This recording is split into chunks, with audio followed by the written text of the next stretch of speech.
দ্বিতীয় কাজ। দ্বিতীয় কাজ হলো গোসল। আলীকে বলা হলো গোসল, তখন আলী বললেন গোসল করা উত্তম জুমার দিন, কুরবানির দিন, ফিতরার দিন, আরাফার দিন গোসল। 3 নম্বর কাজ হলো খেয়ে বের হতে হবে ঈদুল ফিতরে, আর না খেয়ে বের হতে হবে ঈদুল আজহাতে। আনাস রাদিয়াল্লাহু তাআলা আনহু বলেন, ইয়াকুল রাসূলুল্লাহ সাল্লাল্লাহু আলাইহি সাল্লাম কাবলা ইয়াযহাবিল মুসাল্লা তামারাতিন, ঈদের মাঠে যাওয়ার পূর্বে আল্লাহ রাসূল কয়েকটা খেজুর খেয়ে নিতেন। ইয়াকুল বিতরান, বিজোড় খেজুর খেতেন, বিজোড় খেজুর খেতেন। বুরায়দা রাদিয়াল্লাহু তাআলা আনহু বলেন, ইয়াতামু রাসূলুল্লাহ সাল্লাল্লাহু আলাইহি সাল্লাম কাবলা ইসাল্লিয়াল ফিতর, ঈদুল ফিতর পড়ার আগে আল্লাহ রাসূল খেতেন। ওয়ালা ইয়াতাম ইলা ইসাল্লিয়া, আর কুরবানির সালাতের পরে খেতেন। তাহলে ঈদুল ফিতরে আগে খেতেন, ঈদুল আজহাতে পরে খেতেন। 3 নম্বর গেল। 4 নম্বর হলো কখন বের হবেন ঈদের সালাতের জন্য। আব্দুল্লাহ ইবনে বুসর রাদিয়াল্লাহু তাআলা আনহু বের হলেন তার কিছু জনগণকে নিয়ে। ঈদের মাঠে পৌঁছালে তিনি ফাআনকারা ইবতাল ইমামে, ইমাম দেরি করে সালাত আদায় করেছেন, এটাকে তিনি নাকচ করে দিলেন। এত দেরি করে সালাত আদায় করলেন কেন? হিনা তাসবিহ, সেটা হলো চাস্তের সময়, 7টা 7:30টায় সালাত আদায় করেছে। তখন আব্দুল্লাহ ইবনে বুসর বলছেন, আপনার এটা ঠিক হয়নি।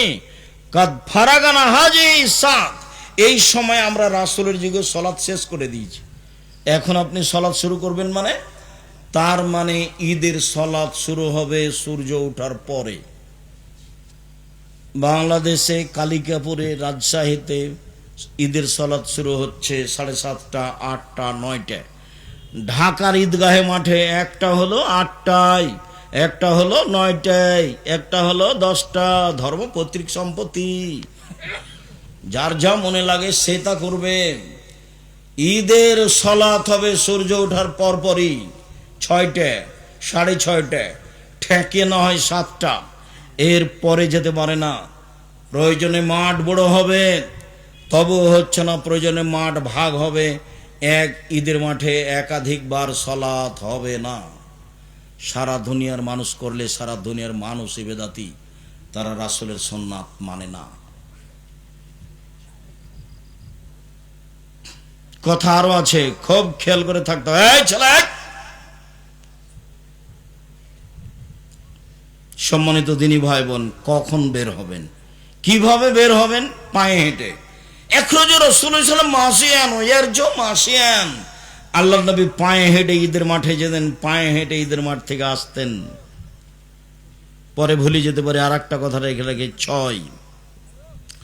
আনাস বলছেন, এজা কানা ইয়ামুল ঈদ খালাফাত তারিকা, যেদিন ঈদের দিন হতো আল্লাহ রাসূল রাস্তা পরিবর্তন করতেন, একটা দিয়ে যেতেন আর একটা দিয়ে আসতেন। অল্প হলেও পরিবর্তন করার চেষ্টা করবেন।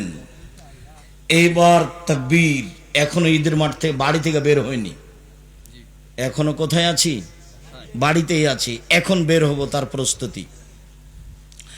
ইবনু শিহাব জোহরি বলেন, কানান নাস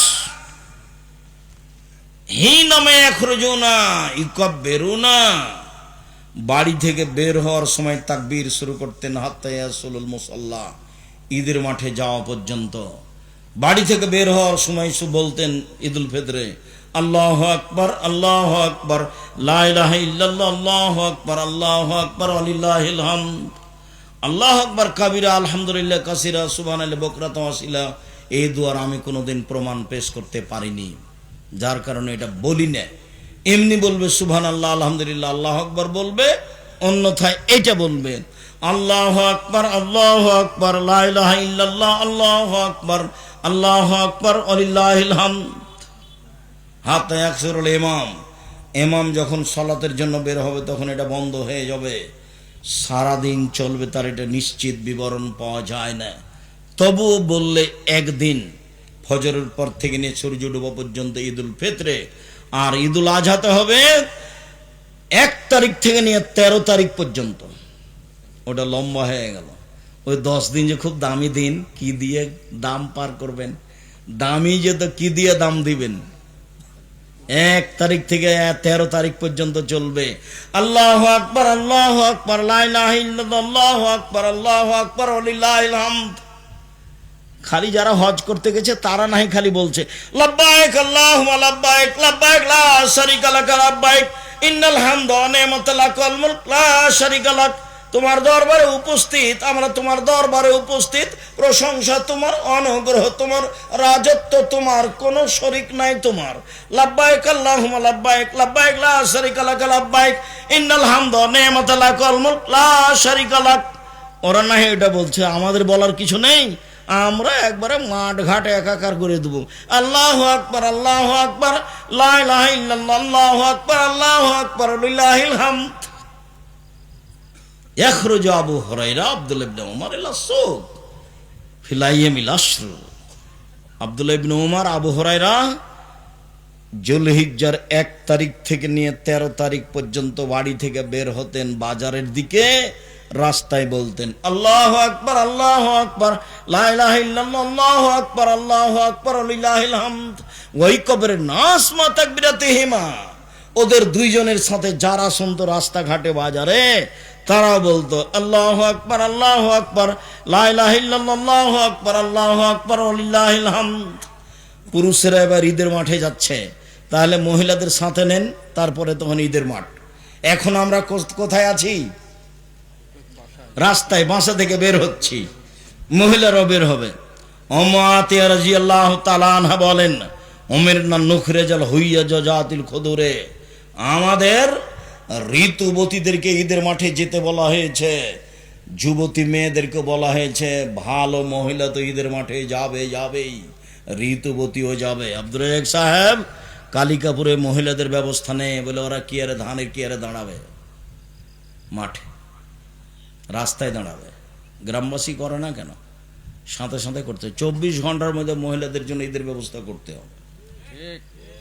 সব কিছু হয়, এটা হয় না। দুনিয়া হয়, বাড়ি হয়, বিল্ডিং হয়, এটা কেন হয় না? এটা হবে বলে জায়গা নেই, যেতে স্কুল মাঠে হবে। ওই জায়গা বাদ, কোথায় হবে? আগামীকাল থেকে স্কুল মাঠে হবে, মাঠে হবে কোনো এক জায়গাতে। ছেলেদের খেলার জায়গা হয়, সলাতের জায়গা হবে না, ফাঁকা জায়গায়। একটু এখন বলবো ফাঁকা জায়গায় কোথায় সলাতে হতে হবে তার। এখন চলে আসে ঈদের মাঠে।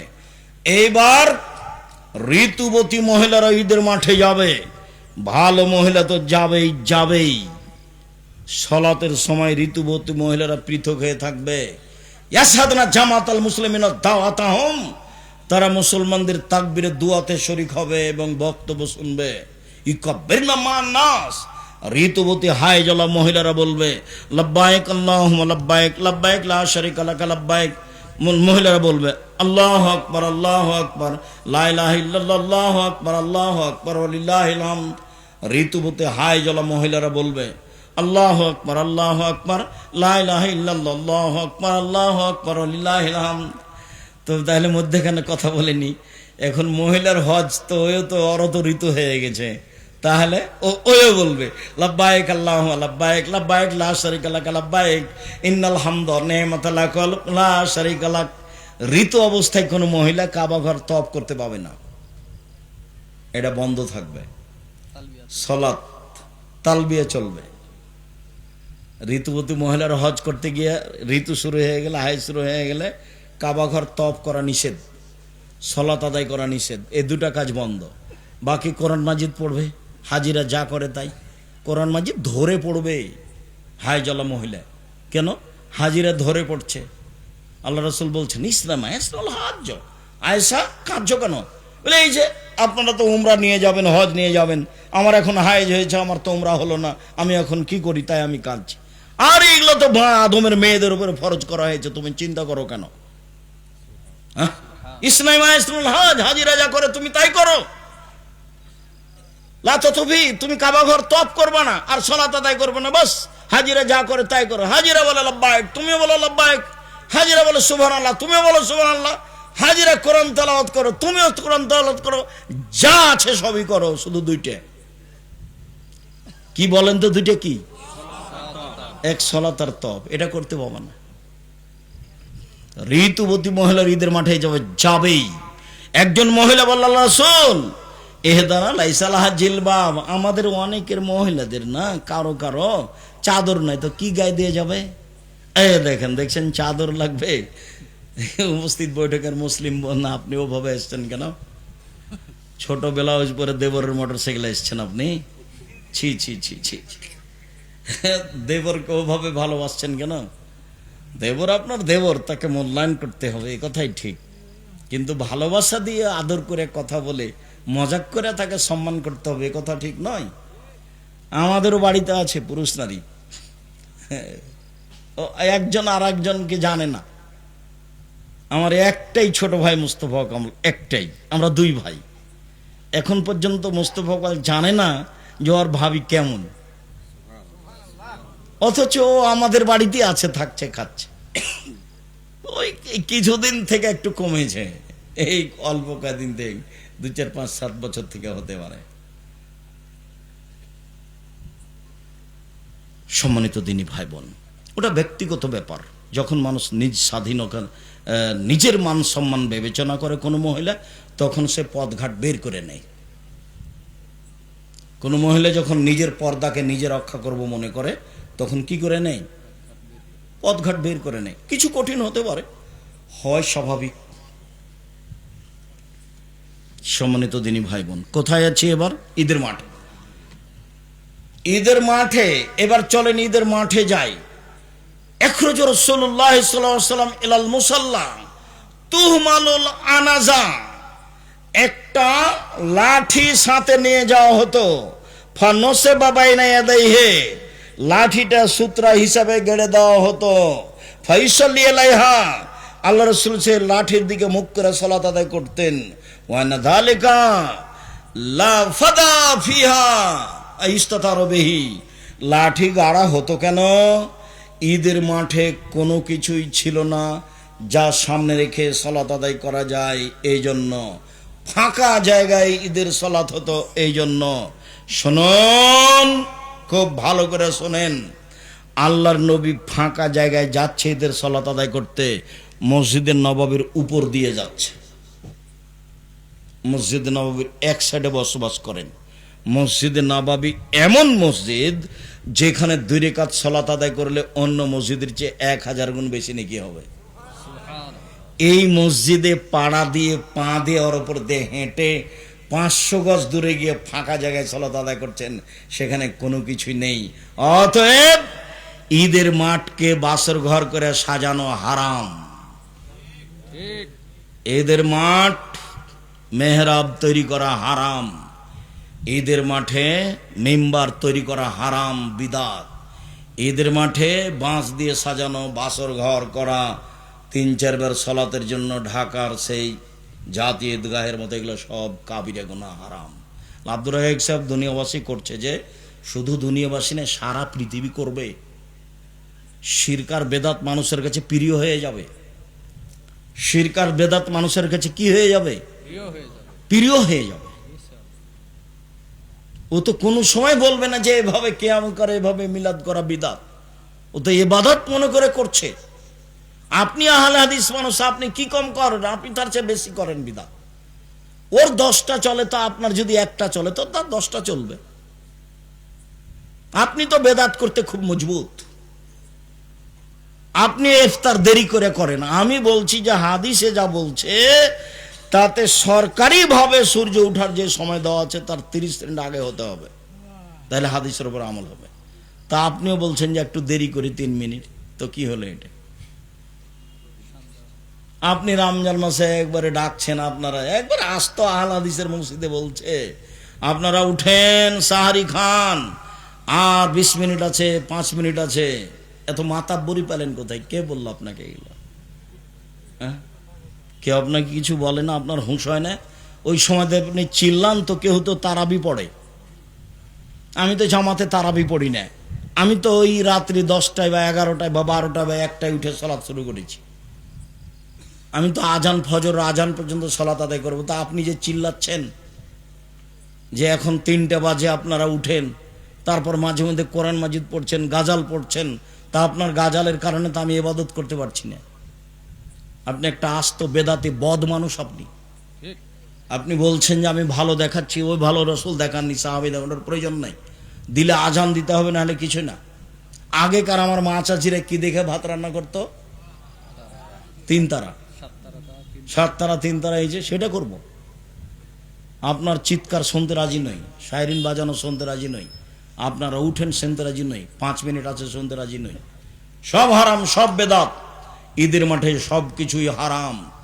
ঈদের মাঠ নিতান্তই যদি মনে করে যে আমরা যদি না প্রাচীর দিই তাহলে দখল করে নিবে অন্যরা, তাহলে ঘেরাও প্রাচীর দিতে পারে, তাছাড়া কোনো কিছু চলবে না। কথা বোঝা যায়নি? ফাওয়াল শাইনি আব্দবিহি সলাহ। ঈদের মাঠে প্রথম হবে সলাত, তারপরে হবে বক্তব্য। আগে বক্তব্য হবে না, আগে বক্তব্য হবে না, আগে কেউ কিছু বলতে করতে পাবে না। প্রথম কাজ কি হবে? সলাত। সালাম ফেরার পরে ইমাম মুক্তাদিদের দিকে মুখামুখি হয়ে বক্তব্য দিবেন। বক্তব্যের এক পর্যায়ে দান করতে বলবেন। আল্লাহর নবী বললেন মহিলাদেরকে, ইয়া মাসার নিসায়ে তাসাদ্দাকনা ফাইন্নী উরিতুকুন্না আকসারান নারে। মহিলারা শোনো, তোমরা দান করো, আমি তোমাদের অধিকাংশ জাহান্নামে দেখছি। জাহান্নাম থেকে বাঁচার সবচেয়ে বড় পয়েন্ট হলো দান। আল্লাহ রাসূল বললেন, পৃথিবীর মানুষ খেজুরের মূল অংশ আর খেজুরের বীজ, আঁটি, এই দুইটার মধ্যে একেবারে হালকা তরল একটা সাদা পদার্থ আছে। দেখেছেন কোনদিন? আল্লাহ নবী বলছেন যে এইটার সমান দান করে তুমি জাহান্নাম থেকে বাঁচো। 2 টাকা হলো দান, 50 পয়সা হলো দান করে তুমি বাঁচো জাহান্নাম থেকে। মানে জাহান দানই মানুষকে জাহান্নাম থেকে বাঁচাতে পারে। হাদিস তো সব বুখারী মুসলিম। এবার শেষে চলে আসলাম, আজকের মতো আজলা শেষ করতে যাচ্ছি। দোয়া হবে না কিন্তু সলাৎ শেষে 2 রাকাত সলাত আদায় করে বক্তব্য দিয়ে সুবহানাকাল্লাহুম্মা ওয়া বিহামদিকা আশহাদু আল্লা ইলাহা ইল্লা আনতা আস্তাগফিরুকা কত বলে চলে যাবে, মাঠ ছেড়ে দিবে। হাত তুলে দোয়া হবে না, হাত তুলে দোয়া করা সবাই মিলে বিদাত। সারা দুনিয়ার মানুষ করলেও বিদাত, একাই করলেও বিদাত। হাত তুলে দোয়া করা ব্যক্তিগত ব্যাপার। যেটা বললাম সলাতের ব্যাপারে সেটাই করতে হবে, এটাই নিয়ম। জোর করে আর একটা কিছু করলে করাই হবে।